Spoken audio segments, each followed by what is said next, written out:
Bismillahirrahmanirrahim. Hai, Assalamualaikum. Welcome back to Cengkeh Channel. Terima kasih korang kerana sentiasa bagi support untuk channel ni. Salam Aidilfitri daripada Akak untuk korang semua. Macam mana raya kali ni? Akak harap agar kita semua raya dengan happy dan juga dalam perlindungan Allah Subhanahu Wa Taala, insya-Allah. Amin ya rabbal alamin. Akak minta maaf dulu tau. Sebab kalau ada salah dan silap akak, memang akak terus terang akak nak minta maaf. Andai kata akak dah terbalas komen tu, korang rasa macam tak best je kan. So memang betul-betul akak minta maaf. Kalau akak macam terover ke macam tak santai kan, akak cuba try untuk bagi korang rasa selesa dengan story-story yang akak ceritakan. So, akak ambil kesempatan untuk kali ni untuk ceritakan kisah seram malam raya. Kita cerita santai-santai je, tak payah nak streskan kepala. Jom layan bersama akak.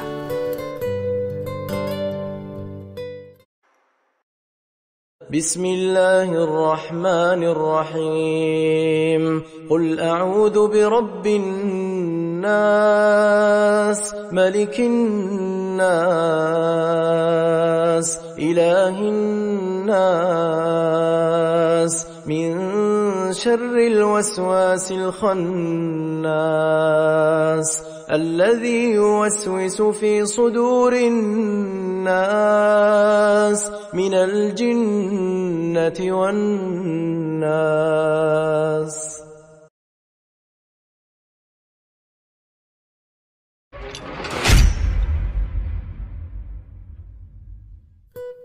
Kisah seram malam raya untuk malam raya ni, dia ada 3 tau. Kisah dia pendek-pendek je, tapi akak sampaikanlah untuk menghiburkan korang di kala korang menunggu masa untuk menyambut raya. Kisah yang pertama bertajuk Lemang Meremang. Jadi kisah ni berlaku semasa malam raya. Adik-beradik penulis kisah ni dia ada 3 orang dan dia adik yang paling bongsu.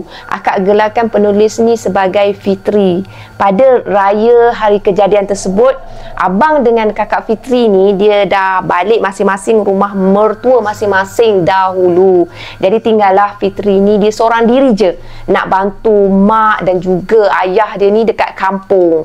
Jadi nak atau tak, Fitri kenalah balik awal kan, sebab Fitri nak ringankan beban mak dan ayah dia untuk buat persiapan nak raya. Kebiasaan tradisi untuk family ni kalau raya, dia semestinya dia akan buat lemang sendiri. Resepi turun-temurun keluarga ayah Fitri ni mereka takkan lupakan. Wajib tau, bila raya esok pagi, lemang resepi ayah dia ni wajib kena ada atas meja. Disebabkan ayah Fitri ni pun dah tak berapa nak larat untuk memasak lemang. Jadi Fitri seorang lah yang menguruskan hal melemang ni.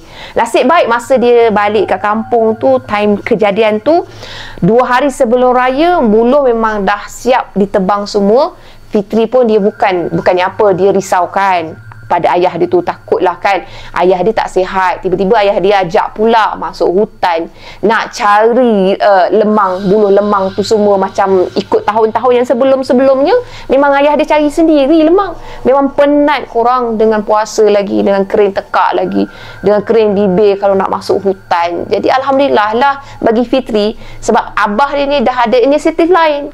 Abah dia ni dah suruh budak-budak kampung carikan buluh, siap suruh potong, settle semua, basuh semua, bayar upah je dekat budak-budak kampung. Kayu api semua. Memang ayah dia dah settlekan bagi upah kat budak-budak kampung. Dapatlah budak-budak kampung tu rezeki untuk mereka sambut raya. Senang cerita. Ayah Fitri ni dia beritahu pada Fitri lah bila Fitri bertanyakan tentang buluh dah ambil ke belum, apa semua kan. So masa Fitri dengar macam tu kan, dia macam dia kata, ayah kalau macam ni dah senang, apa kata kalau next time kita buat macam ni je lah, kita upah je lah budak-budak kampung yang carikan apa semua, tak payahlah kita penat-penat macam tu. Fitri cuma bagi cadangan pada ayah dia dan mendapat respon yang positif daripada ayah dia bila ayah dia angkatkan ibu jari. Good idea my son. Good idea. Petang sebelum berbuka puasa, hari terakhir Ramadan tu, Fitri dia mula menyalakan api. Lepas tu dia nak masak lemang selepas dia dah selesai solat maghrib. Kebiasaannya lemang dia masak dekat bahagian hadapan rumah. Tapi kali ni Fitri dia buat keputusan untuk masak dekat belakang rumah je. Bukannya apa, dia seorang je kan yang handle memasak lemang pada hari tu. Jadi dia rasa selesa untuk masak kat belakang. So kali ni dia nak tegaskan diri dia nak masak belakang. Dah halang-halang daripada A sampai Z, memang dia seorang je yang buat. Fitri awal-awal lagi dia fikir tau, kalau dia masak kat belakang, dia tak payah nak settlekan tempat tu terus. Kalau kat depan esok nak raya, memang kena settlekan tempat tu bagi kemas bersih semua kan. So dia malas sebab dia penat sangat bila buat lemang sorang-sorang. Korang yang mana dah biasa buat lemang ni, korang mesti tahu macam mana rasa penatnya buat lemang. Dengan bertemankan cahaya lampu pada floor dekat belakang rumah dia yang agak macam malap-malap lah korang. Bermulalah operasi budak Fitri ni untuk membakar lemang. Walaupun cahaya dia agak malap, tapi tak jadi masalah lah, sebab bara api pun memang dah cukup untuk menceriakan keadaan, mencerahkan suasana. Jadi mak Fitri ni masa tu dia tengah sibuk tau nak sediakan rendang dekat dapur. Fitri ni dia memang dah tersandar lah keletihan dekat dinding belakang rumah dia, sambil dia nak tunggu lemang tu pun masak. Sambil-sambil tunggu tu, sambil-sambil lah dia macam tu, sayup-sayup je. Masa tu kan kedengar suara takbir daripada surau berdekatan dengan rumah dia. Semasa dia tengah layan penat sambil dia hembuskan asap rokok tu, ayah Fitri tiba-tiba muncul dari arah sisi rumah. Ayah Fitri masa tu dia terus je berjalan dekat dapur tu, dekat lemang yang dibakar tu. Mungkinlah ayah Fitri masa tu dia tak perasan Fitri memang dah tersandar dekat dinding. Jadi Fitri dia perhatikanlah gelagat ayah dia. Biasalah tu kan, otai nak pergi cek lemang itu, biasalah kan. So ayah dia ni berhenti betul-betul dekat hadapan dapur lemang tu, memandangkan lemang tu memang masih dimasak. Lepas tu lama pula tu, lebih kurang 2 minit macam tu atau lebih lah ayah dia berdiri betul-betul korang dekat api betul. Kalau kita fikir logik akal kan, kalau kita berdiri dekat api lemang tu, of course kita akan rasa macam panasnya. Sekejap je kita dah beralih, kita duduk-duduk situ pegang-pegang lemang tu pun kita rasa macam panasnya, kita beralih macam tu kan. Jadi dia pun pelik lah dengan ayah dia tu, kenapa stay dekat situ lama-lama, berdiri tercegak je, berdiri tegak je macam patung dekat situ menghadap je lemang kan. So dia malas nak tegur ayah dia pada masa tu, sebab keadaan dia pun masih lagi mengah, masih lagi menahan letih dia apa semua. So dia biarkanlah ayah dia kat situ. Bila dah lama sangat ayah dia tercegat dekat situ dengan asap yang memang dah pu ke muka ayah dia, Fitri mula rasa macam lain macam lah. Ayah dia tak sihat, tak boleh nak berdiri kat situ lama-lama. Teruslah dia menegur ayah dia tu. Tujuan dia tegur tu, dia nak bawa ayah dia kalau boleh terus masuk rumah lah kan. Dia cakap lah, abah buat apa tu? Asap kena muka abah tak pedih mata ke? Dia tanya abah dia. Ayah Fitri ni dia berpaling sedikit je memandang ke arah Fitri ni. Lepas tu ekor mata dia je yang memandang arah Fitri, macam menjeling lah. Kemudian dia teruslah berjalan menuju ke belakang rumah tau. Dekat belakang rumah Fitri ni dia ada kebun pisang. Lepas tu ada pokok rambutan yang rindang kan. Jadi ayah dia tu berjalan selonong macam tu je. Berjalan pergi dekat kebun tu, dekat pokok pisang tu. Dia lenyap macam tu je. Fitri macam terkejut pun, dia tak adalah ambil pot, dia tak adalah rasa something wrong lagi kat situ, meremang ke apa semua, tak ada rasa. Lepas tu dia tanyalah ayah dia, abah nak pergi mana tu? Fitri tanya kan. Ayah Fitri tak menghiraukan pun pada persoalan Fitri tu. Dia terus je hilang di celah-celah pokok pisang tu dalam keadaan memang kelam malam macam tu. Sekarang ni Fitri pula dia rasa tergamam, jantung dia dah mula laju tau, dup-dup. Dia mula rasa tak sedap hati, tapi dia tetap juga teruskan memasak lemang tu. Takkanlah dia nak tinggalkan lemang tu kat situ je. So kira-kira lebih kurang pukul 10 malam macam tu, ayah Fitri muncul lagi daripada arah dapur dia. Lemang kau macam mana? Kali ni ayah dia tanya pada Fitri, lemang kau macam mana? Okey je bah, nak siap dah ni, jawab Fitri dalam keadaan letih. Tadi abah pergi mana masuk kat kebun pisang belakang tu? Gelap-gelap macam gini. Fitri dia cuba nak menduga ayah dia. Dia nak tanya, mana tahu ayah dia pusing kok ni kan. Tapi ayah dia tak bagi jawapan. Ayah dia diam je. Mulut ayah dia macam kuci. Memang ayah dia buat tak reti je. Bila masa abah pi kat pokok pisang, lepas tu dah macam dah relax apa semua tu kan, barulah abah dia duk tanya, bila masa abah pi kebun pisang? Abah baru je balik daripada surau ni takbir raya baru lepas kan. Lepas tu abah bersembang pula ramai-ramai kat depan surau tu sambil makan biskut raya Elmentino. Abah dia jawab macam tu lah sambil dia renung ke arah Fitri. Tajam je dia renung. Tak apalah abah, saja je tanya. Benar seperti yang dia duga, dia fikirkan abah dia ni memang dekat surau lagi. Takkan abah dia tadi yang datang jengukkan lemang tu. So apa yang dirasakan perkara tu memang meremang lah dia. Kau nampak rupa abah tadi macam mana?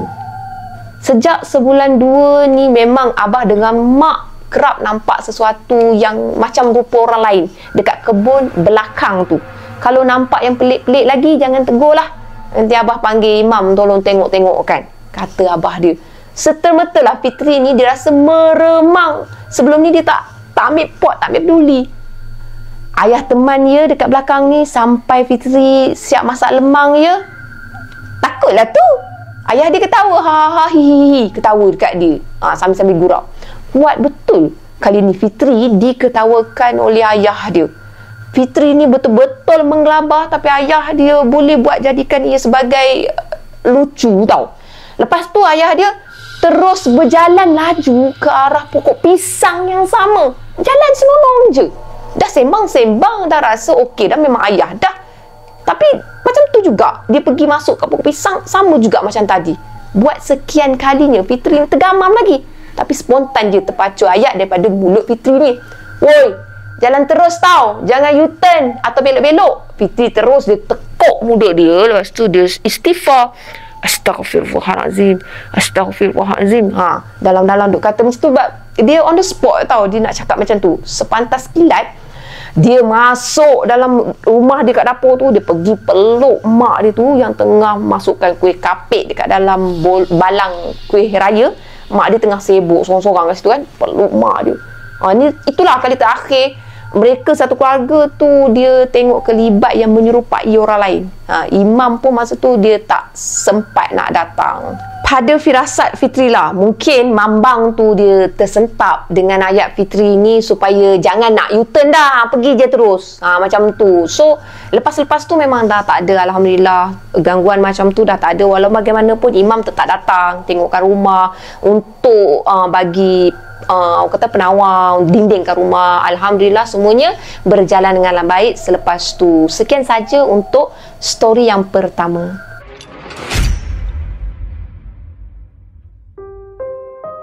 Akak teruskan dengan kisah yang kedua. Kisah yang kedua ni pengalaman on the way nak balik beraya kat kampung tau. Pengalaman kedua ni dilalui oleh seseorang yang mana akak gelarkan sebagai Rahim. Rahim ni dia bekerja dekat perantauan. So bila nak dekat raya, dia akan balik dekat kampung macam biasalah, lalu highway. Lepas tu dia singgahlah dekat mana-mana hentian kan. Dia ni masih bujang, jadi time tu dia memang balik sorang-sorang, bersorangan dia dalam kereta. Perjalanan nak balik ke kampung ni, ke kampung Rahim ni memakan masa lebih kurang anggaran dia macam 4 hingga ke 5 jam. Itu kalau hari biasa. Kalau musim perayaan ni korang faham je lah, 10 jam perjalanan itu standard. Nasib orang merantau ni memang macam tu lah korang. Akak pun dah masak dengan situasi macam ni. Raya pada tahun tersebut ni, Rahim dia memang dengan sengaja dia tak nak ambil cuti awal. Dia tak nak berpusu-pusu macam tu. Memang dia dah rancang dia nak bertolak balik malam raya. Jadi abang dengan kakak dia dengan adik dia semua dah balik awal dah. Mereka semua dah berkumpul kat kampung. Jadi Rahim dia tak rasalah ralat kalau tak dapat balik untuk bantu mereka ni memasak ke, buat apa juadah kuih apa semua kan. Dia lelaki, jadi agak tak perlulah dia balik awal macam tu. Jadi yang perempuan-perempuan macam kita ni, kita kakak macam gegar ni kenalah balik awal, tolong mak pasang ransir semua kan. Lagi pula kebetulan kereta Rahim sejak rumenjak ni, sejak seminggu 2 sebelum tu dia banyak buat hal. Kalau tersekat dalam kesesakan jalan raya tengah jam bagai, mesti suhu enjin dia tu naik. Lepas tu dah hantar ke bengkel pun tapi tetap tak selesai masalah. Sudahnya Rahim ambil keputusan nak balik malam raya. Time dia balik tu cuaca memang dia sejuk lain macam tau. Dia rasa macam agak meremang. So dia harapkanlah supaya kesesakan jalan raya ni agak lengang, agak tak adalah sesak sangat. Dalam keadaan kereta dia tak berapa nak cun dia punya kesihatan kereta dia. So Alhamdulillah korang, lancarlah sikit perjalanan dia pada masa tu. Jadi selepas dia berbuka puasa, Rahim dia terus tidur dulu. Dia nak top up tenaga dia untuk dia bertolak. Rahim bertolak lebih kurang pukul 11.30 malam. Dia merancang nak memandu secara santai je, sambil dia nak menikmati keindahan balik beraya di saat akhir kan. Jadi dia nak lari daripada kesesakan. Bila dah tak sesak macam tu, lebih kurang pukul 4-5 pagi dia akan sampai kat kampung lah. Kalau ikut anggaran dia macam tu lah kan. Kalau sesak mungkin orang dah balik daripada solat raya ke macam tu. Kalau dia sampai pun memang dekat-dekat raya lah. Itulah dia kalau dah makan sampai 10 jam. So perjalanan Rahim ni dia agak lancar. Kak cakap tadi Alhamdulillah. Kenderaan dekat lebuh raya tak banyak. Memang Rahim rasa sangat-sangat lega. Harapnya dia dapat sampai awal dekat kampung. Dalam fikiran dia, dia dah terbayangkan ketupat, rendang, lemang semua daripada hasil tangan mak dia. Selepas 2 jam setengah dia memandu tanpa henti, dia ambil keputusan dia nak berhenti seketika untuk buang air besar. Sebab perut dia dah rasa macam memulas-mulas. So dia dah tak tahan, dia memang nak kena melabur juga. So jam masa tu dah menunjukkan pukul 2 pagi. Masa tu keadaan, akak bagi keadaan kat situ gambaran dia, kabus pukul 2 pagi ni dia dah agak tebal, dah agak macam sejuk macam tu kan. Dah mula muncul menyelubungi suasana sepi perjalanan dia tu. Rahim dia berhenti dekat satu hentian ni tau, hentian rehat. Masa Rahim tu berhenti, dia tengok keadaan semuanya macam biasa je. Dia tengok ramai orang berehat kat situ. Itu normal lah kan. So suasana pula tu nampak meriah bila ada kanak-kanak riang ria berlari sana sini. Suara mereka semua ni macam biasa je pada pandangan Rahim. Tak ada apa pun yang mengelirukan pada penglihatan Rahim. Sebab itulah kebiasaan yang dia lalui setiap kali dia nak balik ke kampung dia. Tak kisahlah Ramadan ke Syawal ke apa kan. Setelah selesai dia tunaikan hajat dia melabur tu, Rahim dia hantar SMS pada kakak dia nak bagi tahulah kedudukan dia kat mana sekarang ni, kehentian mana, jangkaan waktu ketibaan dia bila. Tanpa berlengah, Fitri pun dia teruskan perjalanan. Sepanjang perjalanan semuanya seperti biasa dan tak ada yang pelik pun dengan perjalanan Rahim pada hari tu. Radio macam biasalah korang bila dah nak raya, memutar-mutar lah lagu raya tanpa henti. Tiba-tiba Rahim dia baru teringat yang mana dia tertinggal duit raya dia dekat tandas hentian rehat tadi masa dia tengah melabur tu. Entah kenapalah si Rahim ni dia sengaja tau bawa duit raya yang dikumpul tu, yang dia tukar kepecah kepada duit RM1, RM2, RM5, RM5 semua tu, dia bawa kan pergi sekali dia masa masuk kat tandas. Duit raya tu dia letak tau, dia letak dalam sampul. Lepas tu dia letak dekat atas tempat tandas tu kan, yang duit raya yang berbungkus tu dengan plastik hitam masa tu berbungkus. Ada kira-kira anggaran dalam RM200 jumlahnya, korang banyak tu. Rahim dia tepuk dahi lah, alamak macam tu atas kecuaian sendiri. Duit raya budak macam mana ni dah tertinggal, macam mana ni highway kot, macam mana dia nak patah balik, aduh lah. Nak patah balik entah berapa jauh lagi dia kena susul keluar, lepas tu kena ambil balik semula jalan macam tu. Dia ni ambil keputusan untuk berhenti dekat hentian rehat yang seterusnya nak memudahkan diri dia, dan dia nak buat laporan lah pasal duit dia yang tertinggal dekat situ tu. So Rahim dia reda je sebenarnya. Kalau duit tu hilang pun dia reda, tapi dia akui tu sebab kecuaian dia juga, tak apalah. Tapi tak rugi kan kalau dia usahakan juga apa yang terdaya untuk dapatkan semula duit-duit tu. Manalah tahu rezeki dia masih ada, dia dapat balik duit tu. Sebaik saja dia sampai dekat hentian rehat yang seterusnya, Rahim dia nampak ada sebuah kereta peronda lebuh raya bersama dengan 2 orang pegawai tau, sedang minum air kotak sambil masa tu dia makan biskut raya. So dia bagilah salam kepada 2 orang pegawai tu. Assalamualaikum cik, dia tegur kan. Lepas tu dia macam tersekat-sekat nak cakap Macam tu, tak tahu dia nak cakap macam mana kan. Tapi bila pegawai tu tanya, cik ada masalah apa, ada apa-apa yang saya boleh tolong, dia cakap lah, sebenarnya saya sekadar nak maklum, saya sebenarnya dah tertinggal duit raya saya dalam tandas dekat tempat rehat sebelum ni. Dia cakap macam tu, dia ulang dekat tempat sebelum ni. Kedua-dua pegawai tersebut berpandangan antara satu sama lain. Macam tu. Lepas tu, pegawai-pegawai tu dia angkatkan kening. Macam pelik tau. Macam tu.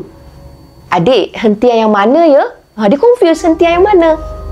Hentian yang sebelum ni. Rahim dia sebutlah nama tu tapi dia tak adalah tuliskan. Maknanya dirahsiakan lah. Tapi dek, hentian tu buat masa ni ditutup. Tengah renovate. Dah sebulan dek, hentian tu ditutup. Macam mana adik boleh masuk? Jalan nak masuk pun dah ditutup sepenuhnya dengan divider konkrit. Korang, divider konkrit. Panjang lebar lah penerangan daripada pegawai tu kepada Rahim. Rahim dia rasa sedikit terkejut bila mendengar akan penerangan tersebut tau. Jadi, dia tadinya memang betul dia membuang kat sana. Dibuang kat sana tu macam mana dia masuk, dia pun tak dapat nak imagine. Patutlah keadaan kat sana agak macam suram-suram, sama-sama macam tu. Fitri dia raba-raba lah kat seluar dia, manalah tahu dia takut juga kan. Kot-kot lah dia ni berkhayal ke, dah terbuang air dalam seluar ke, segan juga dia. Lepas tu ada pegawai tu tanya, adik yakin ke berhenti kat hentian tu?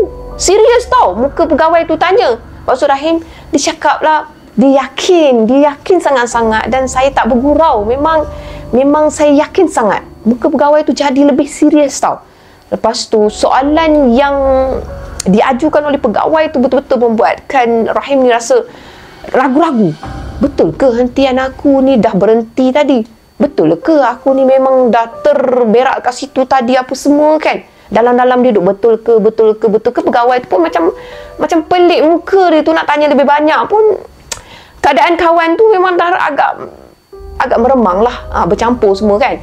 Lepas tu Rahim dia keluarkan telefon bimbit dia tengok SMS tau, dia nak confirm kan. Dia tengok SMS yang dihantar pada kakak dia tadi. Nasib baik ada SMS masa dia duduk dekat hentian tu.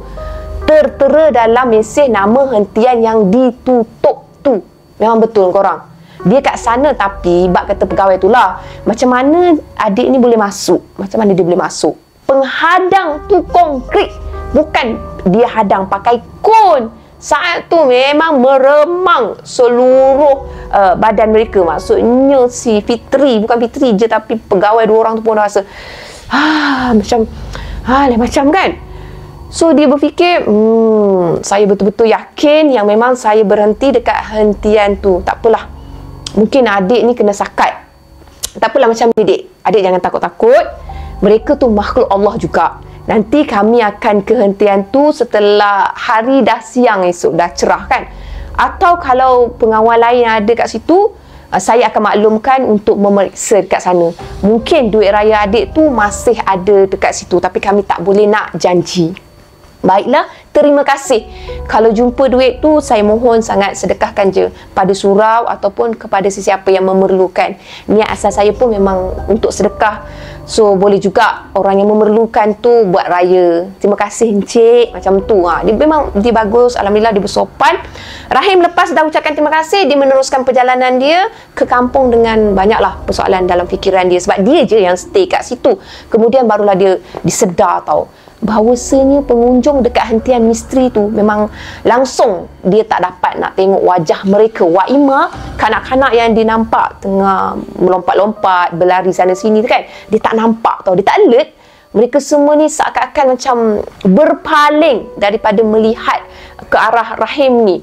Patutlah Rahim dia langsung tak dapat nak ingat pada wajah mereka. Nampak pun tak, apatah lagi dia nak ingat. Tapi yang jelasnya, keriuhan dengan kegembiraan kanak-kanak yang dia tengok masih segar dalam ingatan dia. Semuanya nampak normal, semuanya nampak sempurna sehinggalah Rahim terpesona bila dia menyedari semua tu adalah misteri. Jadi dia simpan story ni sebagai kenangan untuk diri dia. Setelah habis bercuti dekat kampung, masa dalam perjalanan nak balik semula ke bandar, Rahim dia dapat tengok dengan jelas tau dari seberang jalan yang mana hentian rehat misteri tu memang betul-betul ditutup untuk penyelenggaraan. Masa tu bulu roma dia akan meremang setiap kali dia teringat peristiwa tu, sebab dia je yang lalui, hanya yang lalui yang akan memahami. Sekian untuk kisah yang kedua.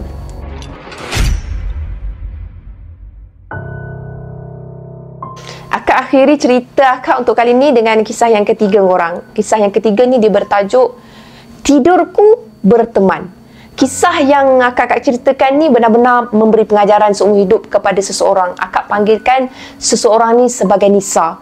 Nisa ni dia merupakan seorang isteri kepada anggota polis. Nisa dia seorang suri rumah sepenuh masa. Pasangan ni dia baru je 3 tahun berkahwin dan dia tak ada anak. So, sebagai isteri kepada anggota keselamatan ni, biasalah kalau tak boleh balik beraya tu pada 1 Syawal tu biasa. Memang dah cukup matang untuk mereka lalui situasi macam tu. Lagipun suami Nisa ni dia antara yang termuda dekat situ. So, memang giliran untuk dia balik dia bagi pada sini lah. Suami dia pada malam raya tu terpaksa bekerja luar bandar. Lokasi bandar memang tak dinyatakan. Terpaksalah masing-masing ni mengalah dalam hal pembagian cuti. Jadinya Nisa dia kena terima kenyataan seadanya. Nisa dengan suami dia tu tinggal dekat kaunter polis yang merupakan flat 2 tingkat tau. Flat lama comel-comel je. Cuma keseluruhan rumah dekat flat tu dia ada 12 biji rumah je. Kejadian seram ni berlaku pada malam raya tahun sebelumnya, bukan tahunnya masa dia cerita. Suami Nisa ni dia bertugas pada malam raya tersebut dan hanya akan balik bila dah dekat-dekat subuh, lepas subuh. Dia akan balik time-time macam tu lah, bila matahari dah munculkan diri, barulah dia balik. Selepas selesai memasak juadah raya semua, buat biskut almond tino, lepas tu mengemas rumah semua, kira-kira jam pukul 1 pagi, barulah Nisa ni dia tepuk bantai, pam, dia nak tidur. Jadi tidur Nisa ni sebenarnya tak syok, tak lena pun, sebab tidur dia ni dah diganggu bila dia tiba-tiba tahu dia ada dengar bunyi pintu rumah dia tu dibuka sendiri. Lepas tu dalam sama-sama cahaya, dalam kelabu-kelabu mata dia tu mamai-mamai, Nisa dia nampak susuk tubuh suami dia ni berdiri dekat hadapan pintu bilik dia. Masa tu husband dia ni masih berpakaian seragam. Jadi cahaya daripada ruang tamu tu memang nampak silau lah kan, dah tutup dengan husband dia dekat depan pintu kan.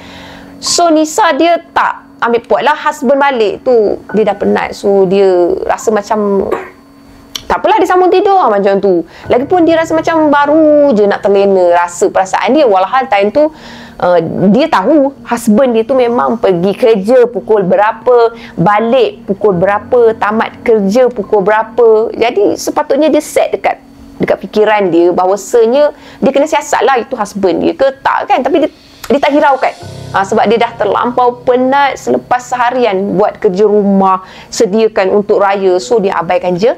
Suami dia sendiri masuk bilik, dia tak kisah apa yang nak dirisaukan. Dalam mamai-mamai tu, Nisa pun on tidur je macam biasa. Terus dia berdengkur balik semula. Lepas tu Nisa dia rasa kan, masa dia tengah mamai letih tu, dia rasa tilam dia macam mendap dekat sebelah dia. Tandanya macam biasa bila tilam tu macam diterjah seseorang. Tu husband dia tu kan bersedia nak tidur sebelah dia. So tubuh Nisa pada masa tu juga dipeluk erat. Nisa layan juga, biasalah kan. Nisa dibiarkan. Lepas tu lebih kurang macam malam tu dia lalui bersama dengan husband dia tu macam hubungan suami isteri macam tu lah, akan cakap gentle macam tu. Bila keesokan harinya, Nisa dia tetap rasakan suami dia tu dah balik awal daripada tempat kerja.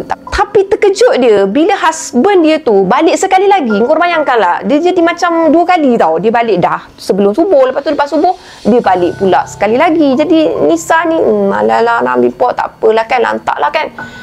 Dan korang untuk malam yang keesokan harinya, malam seterusnya sama juga macam malam yang sebelumnya.